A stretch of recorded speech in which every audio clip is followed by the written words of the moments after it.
신약성경 에베소서 4장 1절에서 6절까지입니다. 교독하겠습니다. 제가 한 절 읽으면 여러분도 한 절 읽겠습니다. 그러므로 주 안에서 갇힌 내가 너희를 권하노니 너희가 부르심을 받은 일에 합당하게 행하여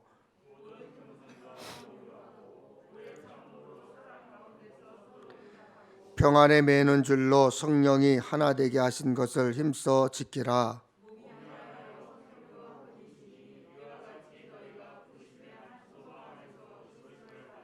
주도 한 분이시요 믿음도 하나요 세례도 하나니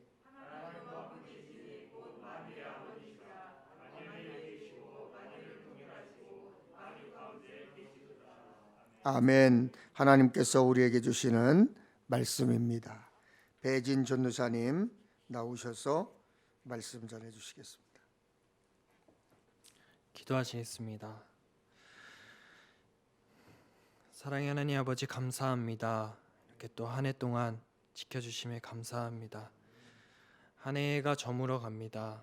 지나고 보니 모든 것이 아쉽고 서운합니다. 나름 최선을 다했다고 생각하지만 또 지나고 보니 저희들의 욕심이었고 욕망이었을 때가 많았습니다. 하나님 나라와 교회를 위한다는 명목으로 했던 것들도 사실은 나의 명예를 위한 수고였습니다. 하지만 선하신 하나님은 저희들의 부족하고 허물 많은 수고와 헌신을 어여쁘게 보시고 받아주셨습니다. 얼마나 감사하고 감사할 일인지 모릅니다. 우리의 하는 일은 허물이 많고 부족합니다. 그러나 하나님은 모든 것들을 합력하여 선을 이루시게 하시는 분이십니다. 남겨진 시간도 우리가 하나님의 은혜로 잘 마무리하게 하시옵소서. 사랑의 하나님, 오늘 이 시간을 통해 우리가 말씀을 따라 우리가 세상에서 헛된 것들을 소망하지 않고 영원한 하나님의 나라를 구하는 삶이 되게 하시옵소서. 우리 서로가 이기주의를 벗어나서 서로 연합하고 합력하여 몸된 교회를 위하여 열심을 내며 하나님을 사랑하고 섬기는 삶이 될 수 있도록 하시옵소서. 하나님, 아직도 바이러스가 계속해서 늘어나고 있습니다. 그럴수록 우리의 마음이 연약해진 상태로 살아갈 때가 많습니다. 주님, 속히 세상에 안전하여지고 우리가 정상적인 생활을 할 수 있도록 은혜를 더하여 주시옵소서. 새해를 앞두고 새해의 계획도 잘 세워 하나님께서 원하시고 기뻐하시는 일들을 계획하게 하시옵시고 분주한 분위기에 함몰되어 경건을 잃어버리고 세상에서 길을 잃지 않게 하시옵소서. 부족한 종이 이 시간 말씀을 전합니다. 끝까지 붙잡으셔서 은혜의 말씀 전할 수 있도록 인도하여 주시옵소서. 예수님의 이름으로 기도드립니다. 아멘. 사랑하는 성도 여러분, 오늘도 이렇게 예배의 자리로 발걸음을 옮기게 해주신 우리 하나님께 먼저 감사 올려드리며 예배의 자리를 나오신 모든 분들을 축복합니다. 이렇게 2021년이 마무리해 가고 있습니다.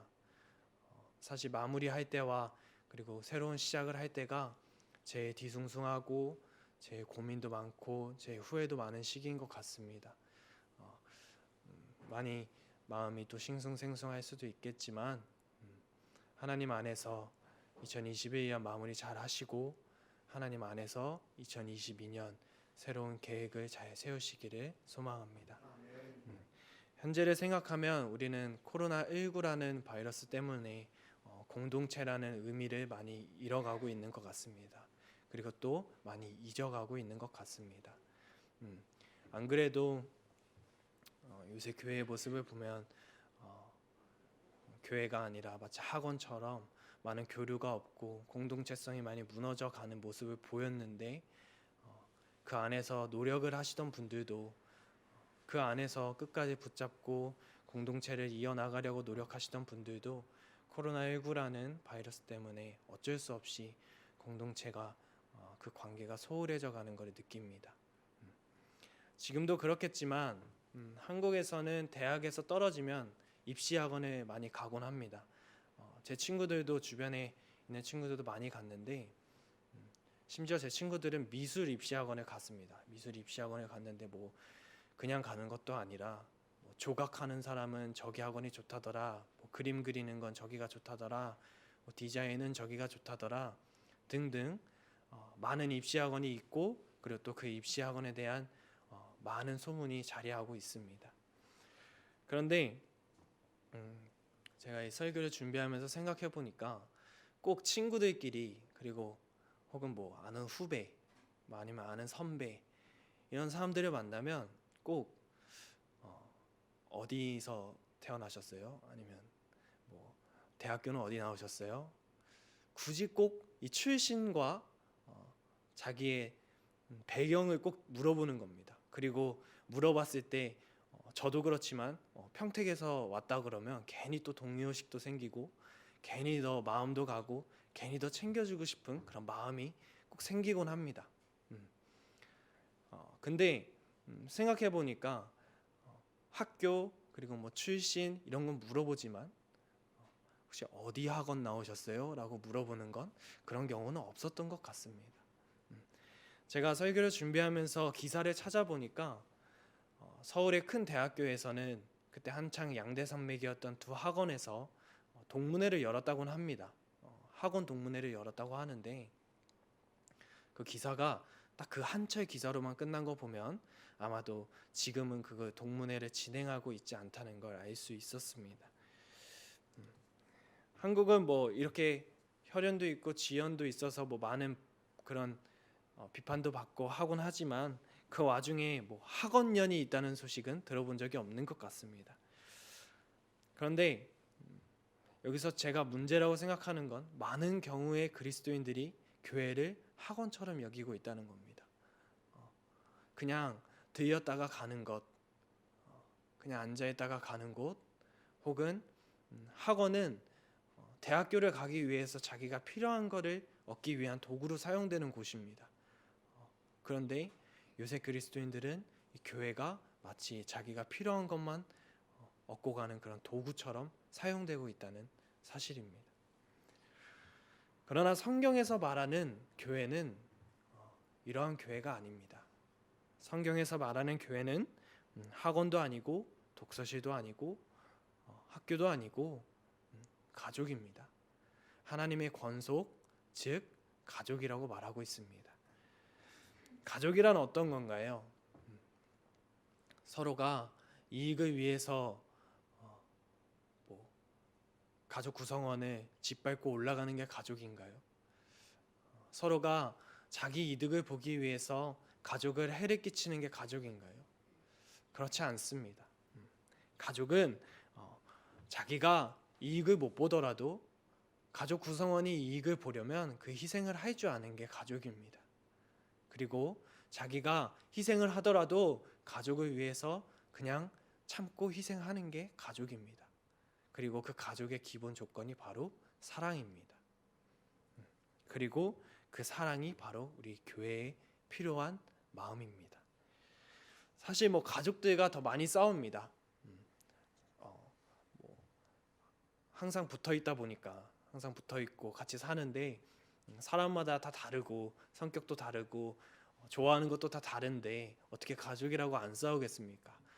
심지어는 가족끼리 싸우면 뭐 호적에서 파버린다, 아니면 뭐 집 나가라 이렇게 말하는 경우도 있고, 뭐 집에 나가겠습니다라고 말하는 경우도 있고, 가족끼리 더 심하게 싸우는 경우가 많습니다.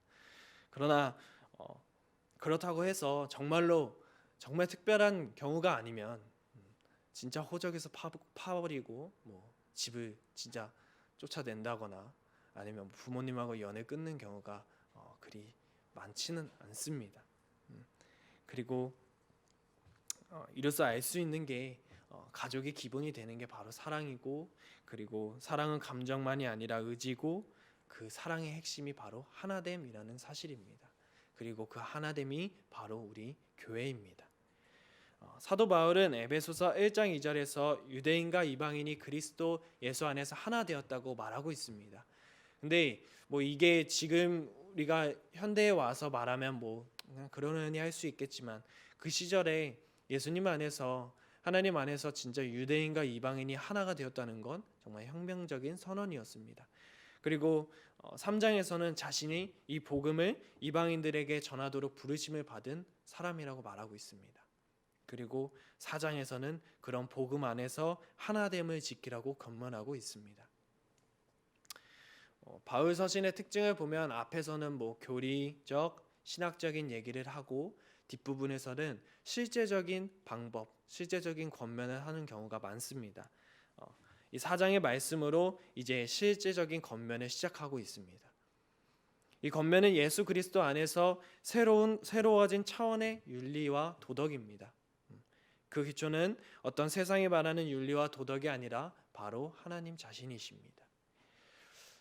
분명히 조금 착한 일을 했다고 하나님의 자녀가 되었다고 선포할 수는 없지만 하나님의 자녀가 되었다는 것은 새로운 차원에서 선한 삶을 사는 것을 의미한다는 건 알아야 합니다. 바로 하나님이 보시기에 착한 삶을 사는 것을 말합니다. 에베소서는 주 62년경 로마의 감옥에 갇혀있던 바울이 감옥에서 에베소 교회 성도들에게 당부의 글을 쓴 것입니다. 바울은 3차 선교 여행 때 이제 에베소에 직접 들러 두란노 서원에서 2년 반 정도 직접 사역을 하였는데 그러한 에베소 성도들에게 권면하고 명령합니다. 1절 말씀을 보면 그러므로 주 안에서 갇힌 내가 너희를 권하노니 너희가 부르심을 받은 일에 합당하게 행하여. 여기서 보면 바울은 지금 감옥에 갇힌 몸으로 에베소 교회를 향해 에베소서를 쓰고 있다고 고백하고 있습니다. 근데 이 1절 말씀을 보면 그는 주 안에서 갇힌이라는 표현을 쓰고 있습니다. 바울은 자기가 잘못을 저질러서 자기가 범죄를 저질러서 이 감옥에 갇혀 있는 것이 아니라 주님의 복음을 위해서 감옥에 갇혀 있다고 말하면서 지금 이 상황이 되게 영광이라고 말하고 있습니다. 바울이 이렇게 말함으로써 그 에베소 교회 성도들은 많은 도전이 될 수 있었고 많은 감동을 받을 수 있었습니다. 바울은 그리고 이렇게 말하면서 가장 확실한 사도의 표시를 말하고 있는 겁니다. 바울은 그런 권위를 가진 위치에서 간절한 마음으로 에베소 교회 성도들에게 권면하고 있습니다. 그는 너희가 부르심을 받았으니 부르심에 합당하게 행하고 합당하게 살길 권면합니다. 에베소 교인들은 하나님의 부르심을 받은 자들이었습니다. 그렇다면 하나님께서 부르신 그 부르심에 걸맞은 행함을 보이고 부르심에 걸맞은 삶을 살아야 하는 게 당연한 겁니다. 오늘날 우리의 모습을 다시금 되돌아보시기 바랍니다. 우리도 에베소 교인들과 같이 하나님의 부르심을 받은 자들입니다. 그런데 과연 우리가 하나님의 부르심에 걸맞는 행동과 하나님의 부르심에 걸맞는 삶을 살고 있었는지 다시금 한번 되돌아보시기 바라겠습니다. 바울이 에베소 교인에게 권면하고 있는 그 말들은 우리에게도 적용되고 우리가 하나님의 백성이 되었으니 그에 맞는 삶을 사는 것은 당연한 말입니다. 우리가 이 하나님의 부르심을 받았다는 사실을 기억하면서 우리가 살아갈 때 하나님의 부르심에 합당한 삶을 살아야 한다는 걸 기억하면서 나아가시길 소망합니다. 그렇다면 부르심에 합당한 삶이 어떤 삶이겠습니까? 바로 2장 10절의 말씀처럼 우리는 그가 만드신 바라 그리스도 예수 안에서 선한 일을 위하여 지으심을 받은 자니 이 일은 하나님이 전에 예비하사 우리로 그 가운데서 행하게 하려 하심이니라. 말 그대로 선한 일을 하는 삶입니다. 그 선한 일이 무엇인지 한번 알아보려고 합니다. 2절 말씀에는 모든 겸손과 온유로 하고 오래 참음으로 사랑 가운데서 서로 용납하고 라는 말씀이 나옵니다. 몇 가지를 이야기하고 있는데 그 중에서도 겸손을 가장 먼저 언급을 하는 이유는 분명히 있습니다. 겸손은 스스로 자기를 낮추고 스스로 자기 유익을 구하지 않는 태도와 자기를 과시하지 않는 그 덕성을 가르칩니다. 나보다 남을 더 낮게가 아닌 나보다 남을 더 좋게, 나보다 남을 더 대단하게 여기는 게 바로 겸손입니다. 빌립보서 2장 3절에도 아무 일에든지 다툼이나 허영으로 하지 말고 오직 겸손한 마음으로 각각 자기보다 남을 낮게 여기고 라는 말씀이 나오는 것처럼 겸손은 바로 그런 것입니다. 그와 반대로 교만은 공동체를 분열시킵니다. 남을 나보다 낮게 생각하는 마음입니다. 남을 나보다 더 못하게 생각하는 마음입니다. 그런 교만의 마음은 공동체를 분열시킵니다. 공동체를 분열시킬 때 겸손한 사람이 사람들에게 다가가고 낮아져서 사람들에게 먼저 다가가고 얘기하고 사람들 무시하지 않고 사람들을 사랑할 때 공동체가 분열되겠습니까? 아니면 교만한 사람이 남을 깔보고 남을 욕하고 남을 비판하고 내가 더 잘난 것처럼 행동할 때 공동체가 분열되겠습니까? 당연히 교만한 사람들이 있는 공동체가 분열이 될 것입니다. 그리고 그런 교만한 사람에게는 사람들이 말도 걸고 싶지 않을 거고 그런 교만한 사람에게는 사람이 붙지 않을 겁니다. 성경에 나오는 인물들을 보자면 바리새인들은 교만했기 때문에 남들과 하나가 되지 못했습니다. 바리새인들은 남들이 종교적으로 뛰어나다고 인정을 해줬지만 그 인정을 받아서 겸손한 마음으로 감사합니다, 더 열심히 하겠습니다, 아니면 더 다가가서 종교적으로 가르쳐 준다거나 이런 행동을 했으면 모르겠지만 바리새인들은 오히려 더 교만해져서 남을 정죄하고 남을 깔보고 남을 무시했습니다. 그렇게 바리새인들은 교만한 모습을 보였고 그렇게 망하는 길로 들어섰습니다. 만약 바리새인들이 교만한 모습이 아니라 겸손한 모습으로 사람들에게 대했다면 정말 기독교의 역사는 또 어떻게 바뀌었을지도 모르는 사실입니다. 그런데 여기서 우리의 모습을 보면 이런 바리새인의 모습을 많이 보이고 있다는 것이 문제입니다. 우리는 조금 신학적 지식을 알고 있고 성경에 대해서 조금 알고 있고 혹은 누구보다 더 열심히 신앙생활을 한다거나 누구보다 찬양을 더 많이 알고 있으면 마치 교만한 사람처럼 내가 더 잘난 것처럼 행동하곤 합니다. 제가 신학교 다니면서도 제가 괜히 마음이 좁아서 그런 걸 수도 있겠지만 제일 싫어했던 친구들이 마치 조금 안다고 이렇게 으스대는 친구들을 참 싫어했던 것 같습니다. 찬양 조금 안다고 으스대고 내가 이것 조금 안다고 으스대고. 근데 이런 사람들의 특징이 마치 하나님이 자기 하나님인 것처럼 말한다는 것입니다. 우리는 만약에 우리가 교만한 모습을 가지고 있고 남을 정죄하고 깔보고 무시하는 마음을 가지고 있다면 그 모습부터 먼저 고치고 뒤돌아서서 회개하여 겸손한 마음으로 먼저 더 낮아지는 그런 신앙생활, 그런 믿음을 가지시길 소망합니다. 두 번째는 온유입니다. 이건 역시 공동체의 일치를 유지하는 데 필요한 덕목입니다. 온유는 자기가 힘이 없어서 그냥 있는 것이 아니라 힘과 능력은 있는데 자기 유익을 위해서 그리고 남을 해치기 위해서 함부로 사용하지 않고 절제하며 조절할 줄 아는 것을 가리키는 말입니다. 이런 온유에 가장 합당하신 분이고 가장 온유하신 분이 바로 예수님이십니다. 예수님은 십자가에서 얼마든지 자기를 모욕하는 사람들을 이겨낼 수 있었습니다. 자기를 고문하는 사람들을 충분히 떨쳐낼 수 있었습니다. 그러나 예수님은 하나님의 뜻을 받들고 절제하고 참으시면서 우리를 위해 생명을 내어 주셨습니다. 온유의 반대말은 강함이 아니라 자기 주장을 내세워서 반드시 관철시키려는 태도, 함부로 말하는 건방진 태도, 무정하고 가혹한 태도라고 사전에 정의하고 있습니다. 서로를 향해 이런 모습이 아니라 정말 온유의 자세로 힘과 능력은 있지만 서로를 위해 절제하고 참는 이런 온유의 자세로 대한다면 그 교회가 하나 되는 것은 너무나도 당연한 결과임을 우리는 알 수 있습니다.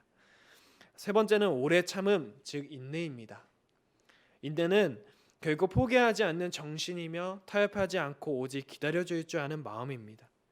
성경을 보면 몇몇 특이한 장들이 있는데 특이한 장들로 불리는 장들이 있는데 고린도전서 12장은 은사장, 고린도전서 13장은 사랑장 이렇게 불리곤 합니다.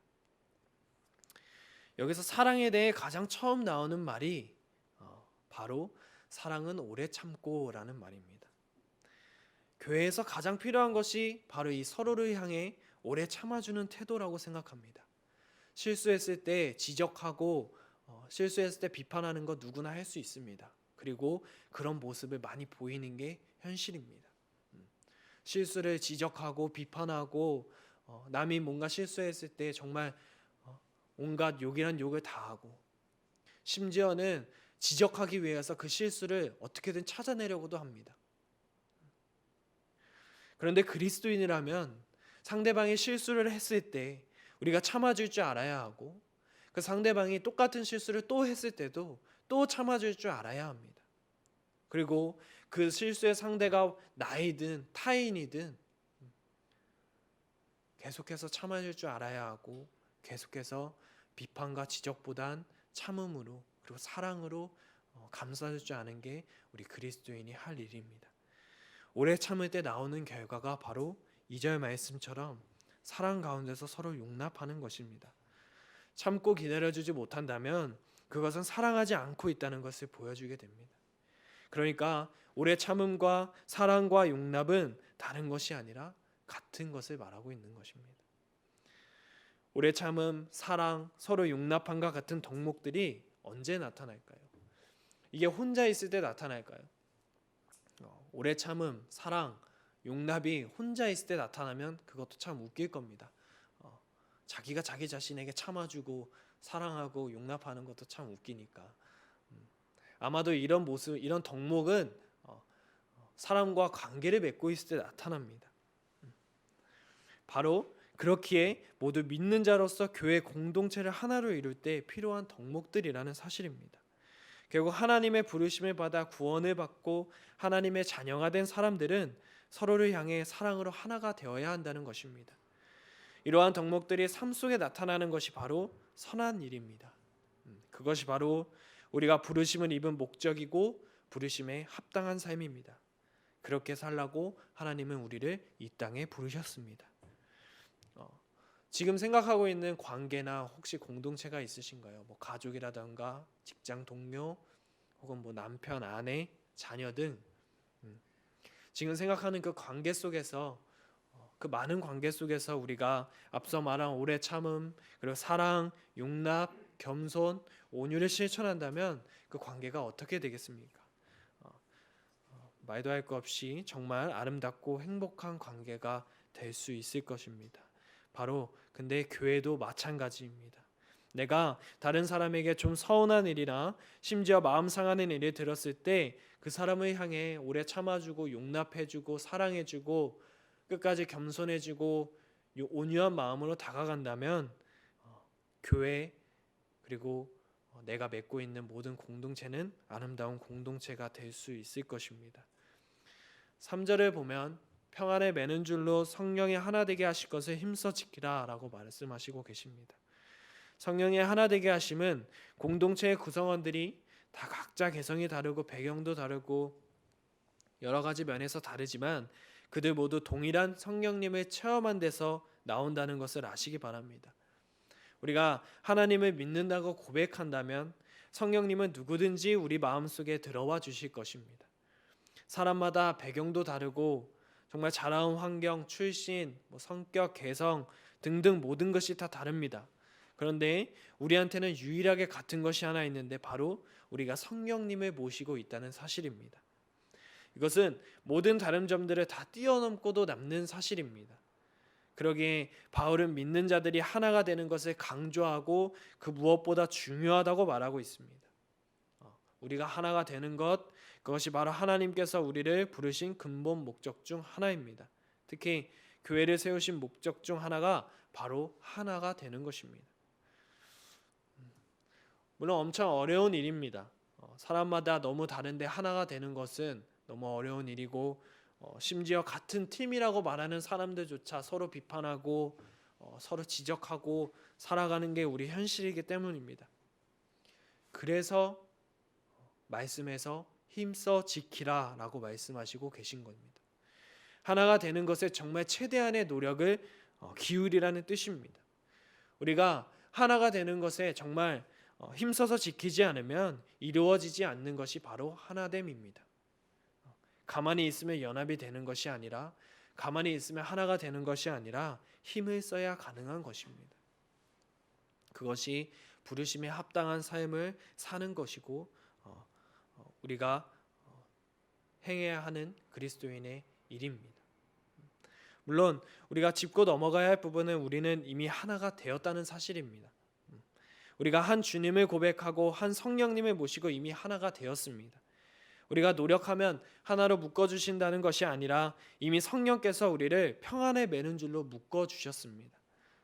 그러기에 이미 성령께서 우리를 하나 되게 해주신 것이 사실인데 그 사실을 무시하고 거부하고 그 사실을 짓밟고 거부하는 것이 아니라 이 하나됨을 끝까지 지키기 위해 우리가 최선을 다하고 우리가 정말 힘써 지켜야 합니다. 하나됨이라는 것은 새로 우리가 이루어야 하는 것이 아니라 성도라면 이미 성령께서 이루어 주신 일이고 성도라면 그것이 깨어지지 않게 힘써서 지켜야 합니다. 우리는 교회의 연합과 일치를 위해 평생을 기도해야 하고 끝까지 포기하지 않고 기도해야 합니다. 그것을 위해 우리는 평생을 힘써야 합니다. 교회의 분열과 다툼을 일으키는 세력과 교회의 분열을 일으키는 그런 소문, 교회의 분열을 일으키는 그런 상황이 왔을 때도 우리는 거기에 넘어가는 것이 아니라 우리가 거기에 흔들리는 것이 아니라 끝까지 부르심에 합당한 삶을 살면서 교회의 연합, 교회가 하나 되는 것에 힘써서 기도하고 힘써서 노력해야 합니다. 오래전 이제 중국에서 이런 일이 있었다는 것을 책에서 읽었습니다. 어떤 교회를 열심히 다니는 크리스천이 자기 논에 물을 담아놨는데 채워놨는데 그 물이 자꾸 줄어드는 것을 발견했다고 합니다. 그래서 다음날 아침에 일찍 일어나서 왜 그런가 하고 살펴보러 나갔는데 옆에 논에 이제 막 교회를 나오기 시작한 아직 믿음이 그리고 신앙생활이 아직 제대로 자리 잡지 못한 그런 사람이 옆에 논이 있었는데 자기 논에 있는 물을 뺏어서 쓰고 있다는 걸 발견했습니다. 그래서 화가 너무 치밀어 올랐지만 가서 한마디 하고 싶었지만 괜히 이제 교회 나오기 시작한 사람인데 괜히 가서 또 한마디 하면은 이 사람이 교회도 욕하고 교회 다니는 사람은 저런가 보다 욕할까봐 아무 말 못하고 그냥 참고 넘어갔다고 합니다. 그런데 다음날 일어나서 또 가보니까 또 똑같이 물을 빼서 쓰고 있는 겁니다. 그때도 너무 화가 치밀어 올랐지만 그래도 이제 막 교회 나왔으니까 한 번만 더 봐주자라는 마음으로 하나님 앞에 기도를 했다고 합니다. 주님, 저 사람은 잘못된 짓을 하고 저는 올바른 일을 하는데 제가 꾹 참고 이렇게 하는데도 왜 제 마음속에는 평안이 없습니까? 라고 기도를 했다고 합니다. 그때 하나님께서 그 사람에게 주신 응답은 너는 올바른 일을 위해서만 살려고 하느냐? 그 이상으로 살 수는 없겠느냐라는 응답을 받았다고 합니다.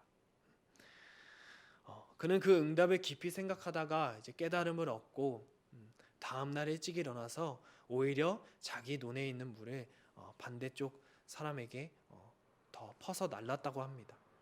그러자 그 교회를 얼마 나온 지 얼마 안 된 사람이 와서 정말 감사하다고 선생님은 진짜 그리스도인이라고 저도 이런 사랑을 베풀며 살겠다고 그렇게 고백하는 사건이 있었다고 합니다.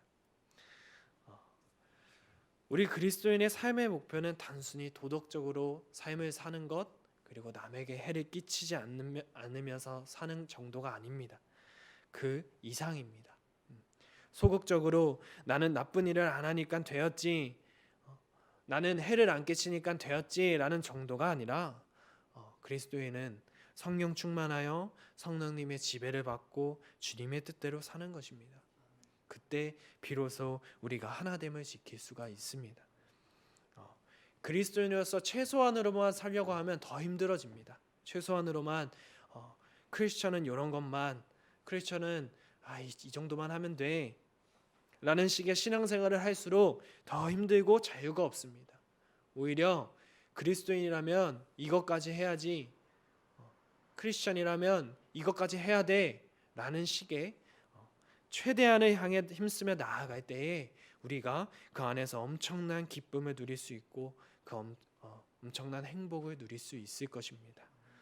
그러면 우리가 그 안에서 하나가 될 것이고 그렇게 하나 된 우리를 통해 이 어두운 세상이 변화될 수 있습니다. 바로 이 한 소망 안에서 부르심을 받아 하나 된 우리를 통해 그런 놀라운 역사가 일어날 줄로 믿습니다. 사랑하는 평택엘림교회 성도 여러분, 이제 2022년을 앞두고 있습니다. 코로나19라는 바이러스와 또 뒤숭숭한 세상에 우리의 마음이 연약해지고 많이 힘듭니다. 그리고 또 남을 향해 겸손, 온유, 오래 참음이라는 그 마음을 보여주기도 힘든 게 현실입니다. 그러나 우리는 하나님께 부르심을 받은 자들입니다. 또 평안을 매는 줄로 성령님이 우리를 하나로 묶어 주셨습니다. 새해를 앞두고 있는 지금껏 가지고 있던 교만의 마음, 시기 질투와 같은 마음을 다 버리시고 다 회개하셔서 겸손과 온유와 오래 참음의 마음으로 먼저 하나 된 평택엘림교회, 정말 사랑이 흘러넘치는 가족 같은 평택엘림교회가 되길 소망합니다. 그리고 나아가 이 세상에 사랑을 널리 전파하여 이 어두운 세상을 하나 된 하나님 나라로 변화시킬 수 있도록 소망하시고 기도하시길 바라겠습니다. 기도하시겠습니다. 사랑의 하나님 아버지, 이 시간 지금껏 가지고 있던 교만의 마음, 시기 질투하는 마음을 다 버리고 주님 앞에 나아갑니다. 뒤숭숭한 세상에 휩쓰여 하나 된 교회를 무시하고 오히려 분열시키며 지내왔습니다. 주님, 이 시간 저희를 진심으로 회개하오니 다 용서해 주시고 지금부터라도 겸손과 온유와 오래 참음의 마음으로 먼저 하나 된 평택엘림교회, 나아가 하나 된 하나님 나라를 이룰 수 있도록, 그리고 그 크신 일에 우리가 통로가 될 수 있도록 이끌어 주시고 붙잡아 주시옵소서. 사랑합니다. 감사합니다. 예수님의 이름으로 기도드립니다. 아멘.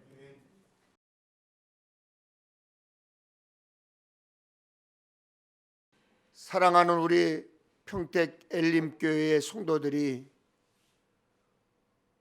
2021년 마지막 주일을 보내며 하나님이 모든 만민 위에 뛰어난 이름이라고 고백하며 찬양하며 말씀을 들었습니다.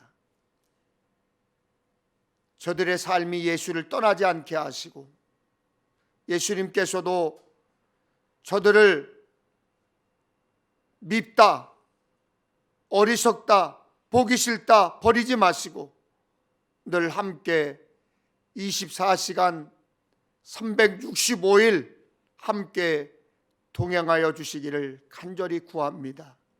하나님, 2021년 너무나 힘들었습니다. 어려웠습니다. 그래도 여기까지 지켜주셨습니다. 2022년 우리가 간절히 소망합니다. 하나님, 하나님과 동행하는 삶이 행복한 삶이 되게 하시고 하나님과 동행하는 삶이 기쁨의 삶이 되게 하시고 하나님과 동행하는 삶이 승리하고 성공하는 삶이 될 수 있도록 역사하여 주시옵소서. 하나님을 더 가까이 하는 삶이, 아버지 하나님, 그 삶이 더 복된 것이고 그 삶이 우리가 소망하는 삶이라는 것을 잊지 않도록 지켜 주시옵소서.